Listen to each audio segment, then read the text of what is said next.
Good evening money persons, welcome to daily money show number 806. ఈరోజు daily money షోలోని SEBI దగ్గర నుంచి కొన్ని companies రిలేటెడ్గా చాలా ఇంపార్టెంట్ అలర్ట్ వచ్చింది. సో దాని గురించి మనం డైలీ మనీ షోలో మాట్లాడుకుందాం. దాంతోపాటుగా మార్కెట్లో ఉన్న ఇంపార్టెంట్ అప్డేట్స్ అండ్ రిజల్ట్స్ని వన్ బై వన్ క్విక్గా డిస్కస్ చేసేద్దాం.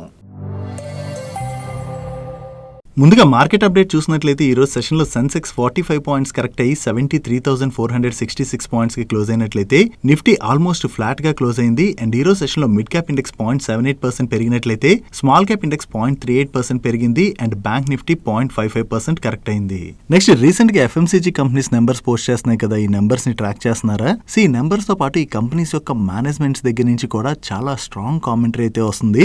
వీళ్ళు ఏం చెప్తున్నారంటే ఇప్పటివరకు ఈ కంపెనీస్ అన్ని కూడా రూరల్ ఎకానమీ స్లో డౌన్ అవడం వలన కొంత ఇష్యూస్ అయితే ఫేస్ చేస్తూ వస్తున్నాయి కంటిన్యూస్ గా. బట్ కానీ ఇప్పుడు రూరల్ డిమాండ్ అయితే పికప్ అవుతున్నట్లుగా, దాంతో ఫైనాన్షియల్ ఇయర్ 25 లోని వీళ్ళ నెంబర్స్ లోని మంచి గ్రోత్ డెలివర్ చేసేటువంటి అవకాశం ఉన్నదని చెప్పి కామెంట్స్ చేయడం జరిగింది. ఈ రూరల్ డిమాండ్ రిలేటెడ్ గా ఈ కంపెనీస్ యొక్క మేనేజ్మెంట్స్ ఏవైతే కామెంట్ చేస్తున్నాయో దాని గురించి మనం ఇప్పుడు కొంత డీటెయిల్ గా మాట్లాడుకుందాం. యాక్చువల్లీ ఈ రూరల్ ఎకానమీలోని స్లో డౌన్ ఎప్పటి నుంచి స్టార్ట్ అయిందంటే మన కంట్రీలోని జిఎస్టీ ఇంప్లిమెంటేషన్ చేశారు కదా, ఈ జిఎస్టీ ఇంప్లిమెంటేషన్ జరిగిన దగ్గర నుంచి రూరల్ ఎకానమీలోని కొంత స్లో డౌన్ అన్నది స్టార్ట్ అయింది. దాని తర్వాత Covid is a big hit. Covid తర్వాత నుంచి రూరల్ ఎకానమీలోనైతే ఇప్పటి వరకు పెద్దగా పికప్ కనపడలేదు. సో రూరల్ ఎకానమీలో ఏదైతే స్లో డౌన్ కనపడిందో దాంతో వేరియస్ సెక్టర్స్ లో ఉండేటువంటి కంపెనీస్ అయితే ఇష్యూస్ ని ఫేస్ చేస్తూ వచ్చాయి. దానిలో ముందుగా మనం మాట్లాడుకోవాలంటే ఎఫ్ఎంసీజీ సెక్టర్ అయితే బాగా స్ట్రగుల్ అయింది. బట్ కానీ రీసెంట్ గా రూరల్ లోని డిమాండ్ అయితే పికప్ అయిందని, నెక్స్ట్ కమింగ్ ఇయర్స్ లో కూడా ఈ రూరల్ డిమాండ్ పికప్ అయ్యేటువంటి అవకాశం ఉన్నదని చెప్పి కామెంట్ చేస్తున్నారు. ఒకవేళ ఈ రూరల్ డిమాండ్ పికప్ అయినట్లయితే ఏ సెక్టర్ లో ఉండేటువంటి కంపెనీస్ లాభపడబోతున్నాయి అన్నది మనం ఇప్పుడు మాట్లాడుకుందాం. ముందుగా మనం మాట్లాడుకోవాలంటే ఇందులో మనం ఆల్రెడీ డిస్కస్ చేసుకున్నాం కదా, ఎఫ్ఎంసీజీ సెక్టర్ లో ఉండేటువంటి కంపెనీస్ కి ఇది చాలా బెనిఫిట్ కాబోతున్నది. ఈవెన్ ఎఫ్ఎంసీజీ సెక్టర్ లో ఉండేటువంటి కంపెనీస్ తో పాటుగా ఆటో సెక్టర్ లో ఉండేటువంటి వేరియస్ కంపెనీస్ రిలేటెడ్ గా కూడా ఇది మనం పాజిటివ్ గా అర్థం చేసుకోవచ్చు. రూరల్ ఎకానమీలోని డిమాండ్ కనుక పికప్ అయినట్లయితే ట్రాక్టర్ సేల్స్ బాగా పెరిగేటువంటి అవకాశం ఉన్నది. కాబట్టి ఈ ట్రాక్టర్స్ మ్యానుఫ్యాక్చర్ చేసేటువంటి కంపెనీస్ లైక్ ఎస్కాట్స్, కుబోటా కావచ్చు, మహేంద్ర అండ్ మహేంద్ర కావచ్చు, ఇంకా వేరియస్ కంపెనీస్ ఉన్నాయి కదా, వీళ్ళ సేల్స్ పికప్ అయ్యేటువంటి అవకాశం ఉన్నది. అండ్ వీళ్ళతో పాటుగా టూ వీలర్ సేల్స్ కూడా బాగా పికప్ అవ్వచ్చు. అండ్ టూ వీలర్స్ లో మనం ముందుగా మాట్లాడుకోవాలంటే రూరల్ ఎకానమీలో గనక రికవరీ కనపడినట్లయితే టీవీఎస్ మోటార్స్ వాళ్ళు దాని వల్ల బాగా బెనిఫిట్ పొందబోతున్నారు. కాకపోతే రీసెంట్ గా టీవీఎస్ స్టాక్ బాగా ర్యాలీ అయింది కదా, సో వాళ్ళ పియర్స్ తో కంపేర్ చేస్తే ప్రెసెంట్ టీవీఎస్ స్టాక్ అయితే కొంచెం ఎక్స్పెన్సివ్ వాల్యుయేషన్ లో ట్రేడ్ అవుతున్నది. అండ్ టీవీఎస్ తో పాటుగా హీరో మోటోకార్ప్ అండ్ బజాజ్ ఆటో లాంటి కంపెనీస్ కి కూడా ఇది బెనిఫిట్ కానున్నది. అండ్ కమింగ్ టు 4-వీలర్ సెగ్మెంట్, రూరల్ లో ఎక్కువగా మారుతి వాళ్ళ సేల్స్ బాగా జరుగుతుంటాయి కాబట్టి దీనివల్ల మారుతి వాళ్ళ సేల్స్ కూడా బాగా పెరిగేటువంటి అవకాశం ఉన్నది. ఈవెన్ మారుతితో పాటుగా టాటా మోటార్స్ సేల్స్ కూడా రూరల్ లోని బాగానే జరుగుతుంటాయి. సో 4-వీలర్ సెగ్మెంట్ లో అయితే ఈ రూరల్ ఎకానమీ పికప్ అవడం వలన మారుతి అండ్ టాటా మోటార్స్ లాంటి స్టాక్స్ బెనిఫిట్ పొందబోతున్నట్టుగా మనం అర్థం చేసుకోవచ్చు. సో ఇప్పుడు మనం మాట్లాడుకున్న కంపెనీస్ ఏవైతే ఉన్నాయో వాటిని మీ వాచ్ లిస్ట్ లో యాడ్ చేసుకుని కమింగ్ క్వార్టర్స్ లో వీళ్ళ నెంబర్స్ ఎలా పోస్ట్ చేస్తున్నారు అండ్ ఈ రూరల్ డిమాండ్ పికప్ రిలేటెడ్ గా అండ్ వీళ్ళ మేనేజ్మెంట్స్ దగ్గర నుంచి ఎటువంటి కామెంట్స్ వస్తున్నాయి అన్నది మనం ట్రాక్ చేసినట్లయితే మనకి దీని రిలేటెడ్ గా రికవరీ ఎంత వరకు ఉండబోతుంది అన్నది కంప్లీట్ గా అర్థం అవుతుంది. దాన్ని బట్టి ఫర్దర్ గా వర్క్ చేసి మీ ఇన్వెస్ట్మెంట్ డిసిషన్ అన్నది తీసుకోవచ్చు. నెక్స్ట్ ఇన్వెస్టర్స్ అందరూ పక్కాగా తెలుసుకోవాల్సినటువంటి ఇంపార్టెంట్ ఇన్ఫర్మేషన్ ఇది. స్టాక్ మార్కెట్ లో లిస్ట్ అయి ఉన్నటువంటి 2 కంపెనీస్ అండ్ వీటితో పాటుగా మరొక 10 అదర్ ఎంటిటీస్ ని సెబీ వాళ్ళు సెక్యూరిటీస్ మార్కెట్స్ నుంచి బ్యాన్ చేయడం జరిగింది. దీనిలో లిస్ట్ అయినటువంటి 2 కంపెనీస్ మనం చూసినట్లయితే ఒకటి యాడ్ షాప్ ఈ retail and another companies white organic agro. ఈ కంపెనీస్ తో పాటు 10 అదర్ ఎంటిటీస్ ని సెబీ సెక్యూరిటీస్ మార్కెట్స్ నుంచి బ్యాన్ చేయడానికి గల రీజన్ ఏంటంటే వీళ్ళు ఏవైతే క్వార్టర్లీ రిజల్ట్స్ అవి రిలీజ్ చేస్తుంటారో ఈ ఫైనాన్షియల్ స్టేట్మెంట్స్ ని మ్యానిపులేట్ చేసి వీళ్ళ టాప్ లైన్ లోను బాటమ్ లైన్ లోను చాలా ఎక్కువగా గ్రోత్ చూపించినట్లుగా సెబీ గుర్తించింది. అండ్ అంతేకాకుండా ఈ కంపెనీ ఆడిట్ కమిటీ యొక్క అప్రూవల్స్ అవి తీసుకోకుండానే చాలా రిలేటెడ్ పార్టీ ట్రాన్సాక్షన్స్ అవి చేశారని అండ్ వీళ్ళు ఎటువంటి మీటింగ్స్ కూడా కండక్ట్ చేయకుండానే ఇటువంటి డిసిషన్లు తీసుకున్నారని చెప్పి సెబీ గుర్తించడం జరిగింది. సో ఈ విధంగా వీళ్ళ P&L ని మ్యానిపులేట్ చేయడం ద్వారా చిన్న ఇన్వెస్టర్స్ ని ఈ కంపెనీ యొక్క ప్రమోటర్స్ మోసం చేస్తూ వాళ్ళైతే బాగా బెనిఫిట్ పొందినట్లుగా సెబీ గుర్తించడంతోనే ఈ 2 కంపెనీస్ కూడా సెక్యూరిటీస్ మార్కెట్స్ లో ఎటువంటి ట్రాన్సాక్షన్స్ చేయకుండా వీళ్ళని సెక్యూరిటీస్ మార్కెట్ నుంచి బ్యాన్ చేయడమే కాకుండా వీళ్ళ రిలేటెడ్ పార్టీ ట్రాన్సాక్షన్స్ రిలేటెడ్ గా మొత్తం ఆడిట్ చేసేందుకు గాను ఒక కొత్త ఆడిట్ కమిటీని కూడా నియమించాలని చెప్పి ఈ కంపెనీస్ ని సెబీ ఆదేశించడం జరిగింది. మనం చాలా సార్లు మాట్లాడుకుంటాం కదా, కొన్ని చిన్న కంపెనీస్ ఏం చేస్తుంటాయంటే వాళ్ళ P&L స్టేట్మెంట్స్ ని మ్యానిపులేట్ చేసి చూపెడుతుంటాయి. ఇలా మ్యానిపులేట్ చేసి చూపించినప్పుడు జనరల్లీ ఒక్కసారి ప్రాఫిట్ లోనది జంప్ కనపడుతున్నది అనుకోండి, ఆ స్టాక్ ప్రైస్ లోని మూమెంటం కనపడుతుంది కదా, అలా స్టాక్ ప్రైస్ కంటిన్యూస్ గా పెరుగుతున్న టైంలోనే రీటైల్ ఇన్వెస్టర్స్ ఇటువంటి స్టాక్స్ లోని ఎంటర్ అవుతుంటారు. సో రీటైల్ ఇక్కడ ఎప్పుడైతే ఎంటర్ అవుతారో మార్కెట్ లో బజ్ కూడా స్టార్ట్ అవుతుంది కదా, దాంతో బాగా పెరిగిన తర్వాత ఇటువంటి స్టాక్స్ నుంచి ముందుగానే ఇన్వెస్ట్ చేసినటువంటి ప్రమోటర్స్ కావచ్చు లేదా ఆపరేటర్స్ కావచ్చు, అటువంటి వారు ఎగ్జిట్ అయిపోతుంటారు. సో ఇక్కడ యాడ్ షాప్ ఈ రీటైల్ కేసులో మనం చూసినట్లయితే వీళ్ళ ప్రమోటర్ చూడండి కంటిన్యూస్ గా స్టేక్ అయితే తగ్గించుకుంటూ వస్తున్నారు అండ్ ఈ కంపెనీలోని రీటైల్ స్టేక్ అయితే కంటిన్యూస్ గా పెరుగుతుంది. సో అందుకని మనం ఒక కంపెనీలో ఇన్వెస్ట్ చేసేటప్పుడు ఎప్పుడు కూడా స్టాక్ ప్రైస్ ఆధారంగా మన ఇన్వెస్ట్మెంట్ డిసిషన్ అనేది తీసుకోకూడదు. ఒకవేళ అలా మన ఇన్వెస్ట్మెంట్ డిసిషన్ గనక తీసుకున్నట్లయితే మనం కష్టపడి సంపాదించేటువంటి డబ్బులు కూడా కోల్పోయేటువంటి ప్రమాదం ఉన్నది. సో ఇలాంటి చిన్న చిన్న కంపెనీస్ తోని రీటైల్ ఇన్వెస్టర్స్ కొంచెం జాగ్రత్తగా ఉండడం బెటర్. డైలీ మార్కెట్ లో వచ్చేటువంటి ఇటువంటి ఇంపార్టెంట్ అప్డేట్స్ ని మీతో డీటెయిల్ గా షేర్ చేయడానికి మన మనీ పర్స్ టీమ్ ఏవైతే ఎఫర్ట్స్ పెడుతుందో ఆ ఎఫర్ట్స్ కనుక మీకు హెల్ప్ఫుల్ అవుతున్నట్లయితే ఈ వీడియోని మర్చిపోకుండా లైక్ చేయడానికి ప్రయత్నించండి. నెక్స్ట్ ఇండియన్ ఆర్మీ దగ్గర నుంచి మన డొమెస్టిక్ డిఫెన్స్ కంపెనీస్ రిలేటెడ్ గా చాలా పాజిటివ్ స్టేట్మెంట్ వచ్చింది.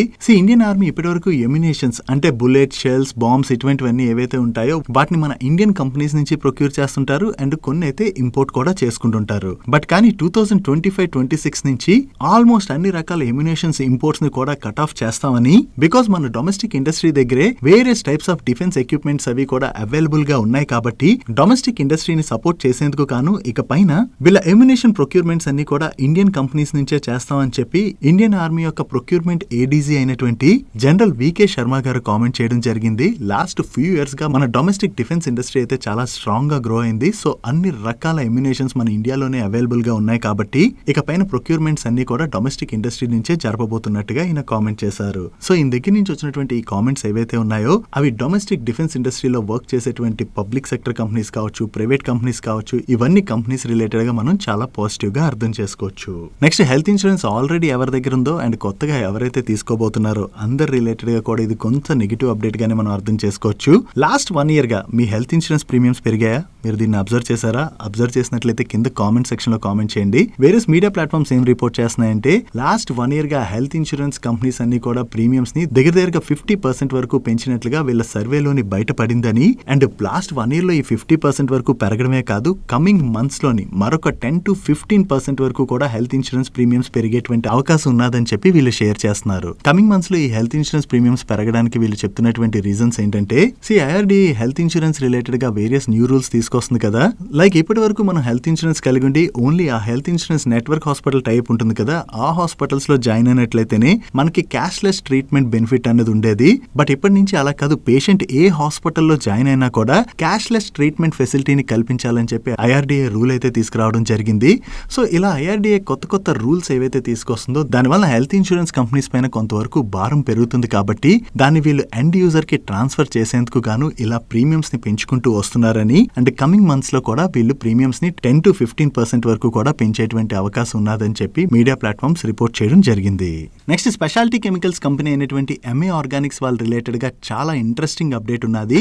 వీళ్ళ లుమెటాపెరోన్ టోసిలేట్ ఇంటర్మీడియట్ కి government of India patent office దగ్గర నుంచి 20 years కి పేటెంట్ వచ్చినట్లుగా వీళ్ళు షేర్ చేస్తున్నారు. దీన్ని ఎంఏ ఆర్గానిక్స్ వాళ్ళ R&D సెంటర్ లో డెవలప్ చేయడం జరిగింది. అండ్ అంతేకాకుండా ఈ ప్రొడక్ట్ రిలేటెడ్ గా ఎంఏ ఆర్గానిక్స్ వాళ్ళు చాలా ఇయర్స్ నుంచి వర్క్ చేస్తున్నారు. సక్సెస్ఫుల్ ఈ ప్రొడక్ట్ కంప్లీట్ అయిన తర్వాత ఇప్పుడు government of India patent office దగ్గర నుంచి కూడా ఈ ప్రొడక్ట్ కి పేటెంట్ రావడం అన్నది కంపెనీ రిలేటెడ్ గా పాజిటివ్.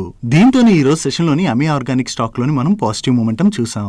నెక్స్ట్ సిప్లా వాళ్ళ రిలేటెడ్ గా ఒక అప్డేట్ ఉన్నది. ఈ సిప్లా వాళ్ళకి మహారాష్ట్ర కుర్కుమ్ లో ఉన్నటువంటి మ్యానుఫ్యాక్చరింగ్ ఫెసిలిటీలోని యుఎస్ FDA వాళ్ళు ఈ ఏప్రిల్ 29th నుంచి మే 8th మధ్యన GMP ఇన్స్పెక్షన్ అంటే good manufacturing practices inspection conduct చేయడం జరిగింది. ఈ ఇన్స్పెక్షన్ ఇప్పుడు ముగియడంతో వీళ్ళ మ్యానుఫ్యాక్చరింగ్ ప్లాంట్ కి యుఎస్ FDA ఫార్మ్ 483 తోని 1 ఇన్స్పెక్షనల్ అబ్జర్వేషన్ ని ఇష్యూ చేయడం జరిగింది. వీళ్ళకి అబ్జర్వేషన్ ఏదైతే వచ్చిందో దాన్ని అడ్రస్ చేసేందుకు గాను యుఎస్ FDA తో వీళ్ళు క్లోజ్ గా వర్క్ చేయబోతున్నట్లుగా షేర్ చేస్తున్నారు. వీళ్ళ ప్లాంట్ కి యుఎస్ FDA దగ్గర నుంచి 1 అబ్జర్వేషన్ వచ్చిందన్న అప్డేట్ తోనే ఈ రోజు సెషన్ లో స్టాక్ లోని కొంత వాలటాలిటీ కనపడింది. నెక్స్ట్ L&T వాళ్ళ రిలేటెడ్ గా ఒక పాజిటివ్ అప్డేట్ ఉన్నది. క్లీన్ ఎనర్జీ స్పేస్ లోని ఈ L&T వాళ్ళు ఇండియా అండ్ అబ్రాడ్ లోని మల్టిపుల్ ఆర్డర్స్ ని విన్ అయినట్టుగా అప్డేట్ చేస్తున్నారు. వీళ్ళు విన్ అయినటువంటి ఈ ఆర్డర్స్ లోని ఇండియాలోని ఫ్లోటింగ్ సోలార్ ప్లాంట్స్ రిలేటెడ్ గా ఆర్డర్స్ ని విన్ అయ్యారు. అండ్ కువైట్ లోని 400 kV gas insulated sub station related గా కూడా ఆర్డర్ విన్ అవడం జరిగింది. దీంతో పాటుగా Oman and United Arab Emirates లో కూడా వీళ్ళు ఆర్డర్స్ ని విన్ అయ్యారు. ఈ విన్ అయినటువంటి ఆర్డర్స్ ని వీళ్ళు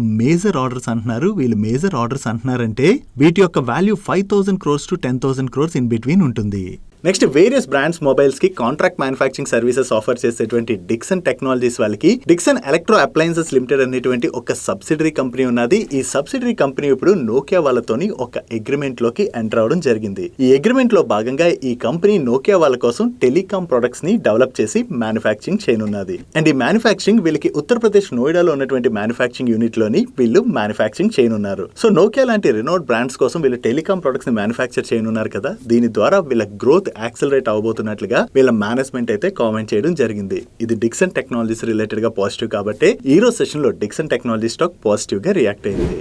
next dams, bridges and tunnels లాంటివి కన్స్ట్రక్ట్ చేసేటువంటి పటేల్ ఇంజనీరింగ్ వాళ్ళ రిలేటెడ్ గా ఒక పాజిటివ్ అప్డేట్ ఉన్నది. ఈ పటేల్ ఇంజనీరింగ్ వాళ్ళ joint venture company Maharashtra government వాళ్ళు ఇరిగేషన్ ప్రాజెక్ట్ రిలేటెడ్ గా ఫ్లోట్ చేసినటువంటి టెండర్ లో పార్టిసిపేట్ చేసి L1 బిడ్డర్ గా సెలెక్ట్ అయ్యారు. అండ్ ఈ contract value approximately 342 crores. And ఇది వీళ్ళ జాయింట్ వెంచర్ కంపెనీ విన్ అయిందని మాట్లాడుకున్నాం కదా. సో ఈ ఆర్డర్ లోని వీళ్ళ యొక్క షేర్ 119 crores. వీళ్ళు విన్ అయినటువంటి ఈ కాంట్రాక్ట్ లో భాగంగా జిగాన్ ప్రాజెక్ట్ లోని వీళ్ళు వేరియస్ కన్స్ట్రక్షన్ వర్క్స్ అయితే చేయనున్నారు. వీళ్ళు కొత్తగా ఈ ఆర్డర్ విన్ అయ్యారన్న అప్డేట్ తోనే ఈ రోజు సెషన్ లో పటేల్ ఇంజనీరింగ్ స్టాక్ పాజిటివ్ గా రియాక్ట్ అయింది. Next wireless and satellite products and defence electronics manufacture చేసేటువంటి అవెంటెల్ వాళ్ళు భారత్ ఎలక్ట్రానిక్స్ లిమిటెడ్ దగ్గర నుంచి ఒక ఆర్డర్ విన్ అయినట్టుగా నేను మన డైలీ మనీ షోలో మాట్లాడుకున్నాం కదా. ఇప్పుడు వీళ్ళు మరొక డిఫెన్స్ PSU కంపెనీ అయినటువంటి మాస్గాన్ డాక్ షిప్ బిల్డర్స్ వాళ్ళ దగ్గర నుంచి approximately 4.26 crores worth order win అవడం జరిగింది. అండ్ ఈ కాంట్రాక్ట్ ని వీళ్ళు 2024 నవంబర్ కల్లా ఎగ్జిక్యూట్ చేయాలి. నెక్స్ట్ రైల్వే వేగన్స్ మ్యానుఫ్యాక్చర్ చేసేటువంటి జూపిటర్ వేగన్స్ వాళ్ళ రిజల్ట్స్ వచ్చాయి. ఈ రిజల్ట్స్ ని మనం రిజల్ట్స్ కార్నర్ లో డిస్కస్ చేసుకుందాం. అండ్ ఈ రిజల్ట్స్ తో పాటుగా వీళ్ళ బోర్డు QIP రూట్ లోని 1000 crores ఫండ్ రైజ్ చేయడానికి అప్రూవ్ చేయడం జరిగింది. ఇంకా ఈ ఫండ్ రైజ్ కి వీళ్ళకి షేర్ హోల్డర్స్ అప్రూవల్ అది రావాలి. వన్స్ ఈ అప్రూవల్ వచ్చినట్లయితే వీళ్ళు ఈ QIP ని లాంచ్ చేసేటువంటి అవకాశం ఉంది. రీసెంట్ గా చూసినట్లయితే ఈ జూపిటర్ వేగన్స్ వాళ్ళకి కంటిన్యూస్ గా మంచి ఆర్డర్స్ వస్తున్నాయి కదా. సో ఈ ఆర్డర్స్ అన్నిటిని వీళ్ళు ఎగ్జిక్యూట్ చేయాలంటే వీళ్ళకి కెపాసిటీ ఎక్స్పాన్షన్స్ అవి కూడా చేయవలసినటువంటి అవసరం ఉంటుంది. మైట్ బి ఈ కెపాసిటీ ఎక్స్పాన్షన్ రిలేటెడ్ గా అది యూజ్ చేసుకునేందుకే వీళ్ళు ఫండ్ రైజ్ చేయబోతున్నారేమో చూడాలి. నెక్స్ట్ భారత్ ఫోర్స్ వాళ్ళ నెంబర్స్ వచ్చి వీళ్ళ నెంబర్స్ ఎలా ఉన్నాయో చూద్దాం. వీళ్ళ టోటల్ రెవెన్యూస్ లో ఇయర్ ఆన్ ఇయర్ లో చూసినా క్వార్టర్ ఆన్ క్వార్టర్ లో చూసినా మంచి గ్రోత్ డెలివర్ చేశారు. అండ్ డొమెస్టిక్ రెవెన్యూస్ లో ఇయర్ ఆన్ ఇయర్ లో 33.5% గ్రోత్ డెలివర్ చేసినట్లయితే క్వార్టర్ ఆన్ క్వార్టర్ లో 3% గ్రోత్ డెలివర్ చేయడం జరిగింది. అండ్ వీళ్ళ ఎక్స్పోర్ట్ రెవెన్యూస్ లో ఇయర్ ఆన్ ఇయర్ లో 5.8% గ్రోత్ డెలివర్ చేసినట్లయితే క్వార్టర్ ఆన్ క్వార్టర్ లోని 2.9% గ్రోత్ డెలివర్ చేయడం జరిగింది. Coming to EBITDA, last year same quarter తో కంపేర్ చేస్తే ఈ క్వార్టర్ లో వీళ్ళ ఎబిటాలో 25.1% గ్రోత్ డెలివర్ చేసినట్లయితే క్వార్టర్ ఆన్ క్వార్టర్ లో 1.4% గ్రోత్ డెలివర్ చేశారు. అండ్ ప్యాట్ లో ఇయర్ ఆన్ ఇయర్ లోని 59.3% గ్రోత్ డెలివర్ చేసినట్లయితే క్వార్టర్ ఆన్ క్వార్టర్ లో 3.1% గ్రోత్ డెలివర్ చేయడం జరిగింది. And last year same quarter తో కంపేర్ చేస్తే ఈ క్వార్టర్ లో వీళ్ళ ఎబిటా మార్జిన్స్ లో మంచి ఇంప్రూవ్మెంట్ కనిపిస్తుంది. బట్ ప్రీవియస్ క్వార్టర్ తో కంపేర్ చేస్తే ఈ క్వార్టర్ లో వీళ్ళ ఎబిటా మార్జిన్స్ లో డ్రాప్ కనిపిస్తుంది. Coming to segment wise performance, ఈ క్వార్టర్ లోని వీళ్ళ ఫోర్జింగ్స్ రెవెన్యూస్ లో డీసెంట్ గ్రోత్ డెలివర్ చేశారు. అండ్ డిఫెన్స్ సెగ్మెంట్ రెవెన్యూస్ లో అయితే ఇయర్ ఆన్ ఇయర్ బేసిస్ లో చాలా మంచి గ్రోత్ డెలివర్ చేయడం జరిగింది. ఈవెన్ ప్రీవియస్ క్వార్టర్ తో కంపేర్ చేసిన ఈ క్వార్టర్ లో వీళ్ళ డిఫెన్స్ సెగ్మెంట్ రెవెన్యూస్ లో గ్రోత్ డెలివర్ చేశారు. అండ్ ఈ రిజల్ట్స్ తో పాటు వీళ్ళ మేనేజ్మెంట్ దగ్గర నుంచి ఫైనాన్షియల్ ఇయర్ 25 రిలేటెడ్ గా చాలా స్ట్రాంగ్ కామెంటరీ రావడం జరిగింది. ఈ ఫైనాన్షియల్ ఇయర్ 25 ని వీళ్ళు ఇయర్ ఆఫ్ గ్రోత్ గా చెప్తున్నారు. ఈ ఇయర్ లోని defence business and industrial casting business వీళ్ళ గ్రోత్ ని డ్రైవ్ చేస్తాయని అండ్ వీళ్ళ ఓవర్సీస్ బిజినెస్ లో కూడా టర్న్ అరౌండ్ చేస్తామని, ఇవన్నీ రీజన్స్ తోని ఫైనాన్షియల్ ఇయర్ 25 లోని వీళ్ళ ప్రాఫిటబిలిటీలోని స్ట్రాంగ్ గ్రోత్ చూసేటువంటి అవకాశం ఉన్నదని చెప్పి వీళ్ళ మేనేజ్మెంట్ కామెంట్ చేయడం జరిగింది. సో ఫైనాన్షియల్ ఇయర్ 25 రిలేటెడ్ గా వీళ్ళ మేనేజ్మెంట్ దగ్గర నుంచి ఇంత స్ట్రాంగ్ కామెంటరీ రావడంతోనే ఈ రిజల్ట్స్ వచ్చిన తర్వాత భారత్ ఫోర్స్ స్టాక్ లోని ఒక్కసారి జంప్ కనపడి 15% పైనే పెరిగింది. నెక్స్ట్ క్రెడిట్ యాక్సెస్ గ్రామీణ్ వాళ్ళ నెంబర్స్ వచ్చి వీళ్ళ నెంబర్స్ ఎలా ఉన్నాయో చూద్దాం. వీళ్ళ నెట్ ఇంట్రెస్ట్ ఇన్కమ్ లోని ఇయర్ ఆన్ ఇయర్ లో చూసినా క్వార్టర్ ఆన్ క్వార్టర్ లో చూసినా మంచి గ్రోత్ డెలివర్ చేశారు. అండ్ ప్యాట్ లో ఇయర్ ఆన్ ఇయర్ లో 33.9% గ్రోత్ డెలివర్ చేసినట్లయితే క్వార్టర్ ఆన్ క్వార్టర్ లో 12.4% గ్రోత్ డెలివర్ చేయడం జరిగింది. And last year same quarter తో కంపేర్ చేస్తే ఈ క్వార్టర్ లో వీళ్ళ నెట్ ఇంట్రెస్ట్ మార్జిన్ లో కూడా ఇంప్రూవ్మెంట్ కనిపిస్తుంది. బట్ ప్రీవియస్ క్వార్టర్ తో కంపేర్ చేస్తే వీళ్ళ net interest margin almost similar గానే ఉన్నది. అండ్ వీళ్ళ గ్రాస్ లోన్ పోర్ట్ఫోలియోలోని లాస్ట్ ఇయర్ సేమ్ క్వార్టర్ తో కంపేర్ చేస్తే ఈ క్వార్టర్ లోని 27% గ్రోత్ డెలివర్ చేశారు. ఈవెన్ ప్రీవియస్ క్వార్టర్ తో కంపేర్ చేసినా కూడా గ్రోత్ డెలివర్ చేయడం జరిగింది. అండ్ వీళ్ళ బారోవర్స్ నెంబర్ లో కూడా ఈ క్వార్టర్ లోని మంచి గ్రోత్ డెలివర్ చేయడం జరిగింది.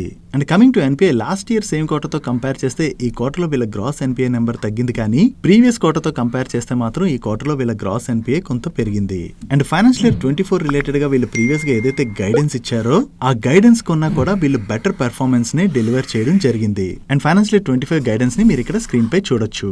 ఓవరాల్ గా ఈ క్వార్టర్ లోని క్రెడిట్ యాక్సెస్ గ్రామీణ్ వాళ్ళు మంచి నెంబర్సే డెలివర్ చేసినట్టుగా మనం అర్థం చేసుకోవచ్చు. నెక్స్ట్ జూపిటర్ వేగన్స్ వాళ్ళ నెంబర్స్ వచ్చే వీళ్ళ నెంబర్స్ ఎలా ఉన్నాయో చూద్దాం. లాస్ట్ ఇయర్ సేమ్ క్వార్టర్ తో కంపేర్ చేస్తే ఈ క్వార్టర్ లోని వీళ్ళ టోటల్ ఇన్కమ్ లో 57% గ్రోత్ డెలివర్ చేసినట్లయితే ఎబిటాలో 59% గ్రోత్ డెలివర్ చేశారు అండ్ ప్యాట్ లోని 156% గ్రోత్ డెలివర్ చేయడం జరిగింది. ఈవెన్ ప్రీవియస్ క్వార్టర్ తో కంపేర్ చేసిన ఈ క్వార్టర్ లో వీళ్ళ టోటల్ ఇన్కమ్ లోను ఎబిటాలోను అండ్ ప్యాట్ లోను మంచి గ్రోత్ డెలివర్ చేశారు. And coming to margins, last year same quarter తో కంపేర్ చేస్తే ఈ క్వార్టర్ లో వీళ్ళ ఎబిటా మార్జిన్స్ లో ఇంప్రూవ్మెంట్ కనిపిస్తుంది. బట్ ప్రీవియస్ క్వార్టర్ తో కంపేర్ చేస్తే మాత్రం ఈ క్వార్టర్ ఎబిటా మార్జిన్స్ లో డ్రాప్ కనిపిస్తుంది. అండ్ ప్యాట్ మార్జిన్స్ లో కూడా లాస్ట్ ఇయర్ సేమ్ క్వార్టర్ తో కంపేర్ చేస్తే ఈ క్వార్టర్ లోని మంచి ఇంప్రూవ్మెంట్ కనిపిస్తుంది. బట్ ప్రీవియస్ క్వార్టర్ తో కంపేర్ చేస్తే మాత్రం ఈ క్వార్టర్ లో వీళ్ళ ప్యాట్ మార్జిన్స్ ఫ్లాట్ గా ఉన్నాయి. అండ్ ఈ మార్చ్ క్వార్టర్ ఎండింగ్ నాటికి వీళ్ళ దగ్గర స్ట్రాంగ్ ఆర్డర్ బుక్ ఉన్నది అండ్ రిమైనింగ్ కీ హైలైట్స్ ని మీరు ఇక్కడ స్క్రీన్ పై చూడొచ్చు. ఓవరాల్ గా చూసుకుంటే జూపిటర్ వేగన్స్ వాళ్ళు ఈ క్వార్టర్ లోని డీసెంట్ నెంబర్స్ డెలివర్ చేశారు. నెక్స్ట్ హీరో మోటోకార్ప్ వాళ్ళ నెంబర్స్ వచ్చే వీళ్ళ నెంబర్స్ ఎలా ఉన్నాయో చూద్దాం. లాస్ట్ ఇయర్ సేమ్ క్వార్టర్ తో కంపేర్ చేస్తే ఈ క్వార్టర్ లో వీళ్ళ ఆపరేటింగ్ రెవెన్యూలో 15% గ్రోత్ డెలివర్ చేసినట్లయితే ఎబిటాలో 25% గ్రోత్ డెలివర్ చేశారు అండ్ ప్యాట్ లో 18% గ్రోత్ డెలివర్ చేయడం జరిగింది. బట్ ప్రీవియస్ క్వార్టర్ తో కంపేర్ చేస్తే ఈ క్వార్టర్ లో వీళ్ళ ఆపరేటింగ్ రెవెన్యూలో డ్రాప్ కనిపిస్తుంది అండ్ ప్రీవియస్ క్వార్టర్ లోని వీళ్ళు 1091 క్రోర్స్ ప్యాట్ జనరేట్ చేసినట్లయితే ఈ క్వార్టర్ లోని 943 క్రోర్స్ ప్యాట్ జనరేట్ చేయడం జరిగింది. అండ్ ఈ రిజల్ట్స్ తో పాటు హీరో మోటోకార్ప్ వాళ్ళ board 40 rupees per share dividend ని రికమెండ్ చేసింది. అండ్ ఈ రిజల్ట్స్ రిలేటెడ్ గా వీళ్ళ మేనేజ్మెంట్ కామెంట్ చేస్తూ అప్కమింగ్ క్వార్టర్స్ లోని సెక్టర్ అయితే మల్టిపుల్ టైల్ విండ్స్ ని చూసేటువంటి అవకాశం ఉన్నదని, బట్ కాకపోతే ఈ ఫైనాన్షియల్ ఇయర్ 24 లోని వీళ్ళు ఏవైతే మోడల్స్ ని లాంచ్ చేశారో దాని వలన వీళ్ళ మార్కెట్ షేర్ ని గెయిన్ అయ్యేటువంటి అవకాశం ఉన్నదని, దీంతో పాటుగా మన కంట్రీలోని 2-వీలర్ ఎలక్ట్రిక్ వెహికల్ సేల్స్ బాగా పెరుగుతున్నాయి కదా, సో ఈ 2-వీలర్ ఎలక్ట్రిక్ వెహికల్ సెగ్మెంట్ లోని మిడ్ అండ్ అఫోర్డబుల్ సెగ్మెంట్ లోని వీళ్ళు కొన్ని మోడల్స్ అయితే లాంచ్ చేస్తామని, దీని ద్వారా వీళ్ళ ఎలక్ట్రిక్ వెహికల్ సేల్స్ కూడా పెంచుకోవడానికి చూస్తున్నట్లుగా అండ్ అప్కమింగ్ ఇయర్స్ పైన వీళ్ళు పాజిటివ్ అవుట్లుక్ తో ఉన్నట్టుగా కామెంట్ చేయడం జరిగింది. నెక్స్ట్ ఎంఎన్స్ కంపెనీ అయినటువంటి బాలాజీ ఎంఎన్స్ వాళ్ళ నెంబర్స్ వచ్చే వీళ్ళ నెంబర్స్ ఎలా ఉన్నాయో చూద్దాం. లాస్ట్ ఇయర్ సేమ్ క్వార్టర్ తో కంపేర్ చేస్తే ఈ క్వార్టర్ వీళ్ళ ఆపరేటింగ్ రెవెన్యూలో డ్రాప్ కనిపిస్తుంది. బట్ ప్రీవియస్ క్వార్టర్ తో కంపేర్ చేస్తే మాత్రం ఈ క్వార్టర్ వీళ్ళ ఆపరేటింగ్ రెవెన్యూలో గ్రోత్ డెలివర్ చేశారు. And last year same quarter లో వీళ్ళు 55 క్రోర్స్ ప్రాఫిట్ జనరేట్ చేసినట్లయితే ప్రీవియస్ క్వార్టర్ లోని 55.77 క్రోర్స్ ప్యాట్ జనరేట్ చేయడం జరిగింది. అండ్ ఈ క్వార్టర్ కి వీళ్ళ ప్యాట్ 72.48 క్రోర్స్ కి పెరిగింది. సో ఓవరాల్ గా ఇయర్ ఆన్ ఇయర్ లో చూసినా క్వార్టర్ ఆన్ క్వార్టర్ లో చూసినా వీళ్ళ ప్యాట్ లోని మంచి గ్రోత్ డెలివర్ చేశారు. ఇక్కడ ఇయర్ ఆన్ ఇయర్ లోని వీళ్ళ రెవెన్యూస్ లో డ్రాప్ కనపడుతున్నా ప్యాట్ లో గ్రోత్ కనిపిస్తుంది కదా, దానికి రీజన్ ఏంటో చూద్దాం. లాస్ట్ ఇయర్ సేమ్ క్వార్టర్ లోని వీళ్ళకి ఇన్వెంటరీ ఎక్స్పెన్సెస్ ఉన్నట్లయితే ఈ క్వార్టర్ లోని వీళ్ళకి నెగిటివ్ ఇన్వెంటరీ యాడ్ అయింది. దీంతో పాటు అదర్ ఎక్స్పెన్సెస్ కూడా బాగా తగ్గడంతో లాస్ట్ ఇయర్ సేమ్ క్వార్టర్ తో కంపేర్ చేస్తే ఈ క్వార్టర్ లో వీళ్ళ ఓవరాల్ ఎక్స్పెన్సెస్ తగ్గాయి. ఈ ఎక్స్పెన్సెస్ తగ్గడం వల్లనే మనకి రెవెన్యూస్ లో డ్రాప్ కనపడుతున్నా కూడా ప్రాఫిట్ లోని మంచి గ్రోత్ కనిపిస్తుంది. ఈ రిజల్ట్స్ తో పాటు బాలాజీ ఎంఎన్స్ వాళ్ళ board 11 rupees per share dividend ని రికమెండ్ చేయడం జరిగింది. ఓవరాల్ గా వీళ్ళ బాటమ్ లైన్ లో మంచి గ్రోత్ డెలివర్ చేయడంతో ఈ రిజల్ట్స్ వచ్చిన తర్వాత ఒక్కసారి బాలాజీ ఎంఎన్స్ స్టాక్ లో జంప్ కనపడి 10% పైనే పెరిగింది. నెక్స్ట్ గ్రీవ్స్ కాటన్ వాళ్ళ నెంబర్స్ వచ్చే లాస్ట్ ఇయర్ సేమ్ క్వార్టర్ తో కంపేర్ చేస్తే ఈ క్వార్టర్ లో వీళ్ళ రెవెన్యూస్ లో డ్రాప్ కనిపిస్తుంది. బట్ ప్రీవియస్ క్వార్టర్ తో కంపేర్ చేస్తే ఈ క్వార్టర్ రెవెన్యూస్ లోని స్లైట్ గా గ్రోత్ డెలివర్ చేశారు. And last year same quarter లో వీళ్ళు 27 క్రోర్స్ ప్యాట్ జనరేట్ చేసినట్లయితే ప్రీవియస్ క్వార్టర్ లో 45 క్రోర్స్ ప్యాట్ జనరేట్ చేశారు. అండ్ ఈ క్వార్టర్ లోని వీళ్ళు 13 క్రోర్స్ లాస్ జనరేట్ చేయడం జరిగింది. సో కంపారబుల్ 2 క్వార్టర్స్ లోని వీళ్ళు ప్రాఫిట్ జనరేట్ చేసినట్లయితే ఈ క్వార్టర్ లోని వీళ్ళు లాస్ లోకి వచ్చేసరికి ఈ రిజల్ట్స్ వచ్చిన తర్వాత గ్రీవ్స్ కాటన్ స్టాక్ లోని మనకి ప్రెషర్ కనపడింది. నెక్స్ట్ స్టెర్లైట్ టెక్నాలజీస్ వాళ్ళ నెంబర్స్ వచ్చి ఈ క్వార్టర్ లో వీళ్ళు కొంత వీక్ నెంబర్స్ ని డెలివర్ చేశారు. లాస్ట్ ఇయర్ సేమ్ క్వార్టర్ తో కంపేర్ చేసిన ప్రీవియస్ క్వార్టర్ తో కంపేర్ చేసిన ఈ క్వార్టర్ టాప్ లైన్ లోను డ్రాప్ కనిపిస్తుంది. And last year same quarter లో వీళ్ళు 65 క్రోర్స్ ప్రాఫిట్ జనరేట్ చేసినట్లయితే ప్రీవియస్ క్వార్టర్ లో 57 క్రోర్స్ లాస్ జనరేట్ చేయడం జరిగింది. అండ్ ఈ క్వార్టర్ కి వీళ్ళ లాస్ 82 క్రోర్స్ కి పెరిగింది. సో ఓవరాల్ గా ఈ క్వార్టర్ లో వీళ్ళ లాస్లు పెరిగేసరికి ఈ రిజల్ట్స్ వచ్చిన తర్వాత స్టెర్లైట్ టెక్నాలజీ స్టాక్ లోని బాగా ప్రెషర్ కనపడింది. That's it for today's daily munch guys. ఈ రోజు డైలీ మంచ్ లో మేము షేర్ చేసిన ఇన్ఫర్మేషన్ మీకు నచ్చినట్లయితే ఈ వీడియోని లైక్ చేయండి అండ్ ఈ video me friends and family members helpful అవుతుందంటే ఈ వీడియోని వాళ్ళకి షేర్ చేయండి. అండ్ మీరు ఇదే ఫస్ట్ టైం మన మనీపర్స్ ఛానల్కి వచ్చి ఛానల్ ఇంకా సబ్స్క్రైబ్ చేయలేనట్లయితే ఇక్కడ ఉన్న ఛానల్ లోగో మీద క్లిక్ చేసి ఛానల్ సబ్స్క్రైబ్ చేసుకుంటూ పక్కన ఉన్న బెల్ ఐకాన్లోని ఆల్ నోటిఫికేషన్స్ యాక్టివేట్ చేసుకోండి. నేను చంద్రశేఖర్ పత్రి మరొక ఇంట్రెస్టింగ్ వీడియోతో కలుద్దాం. Good night.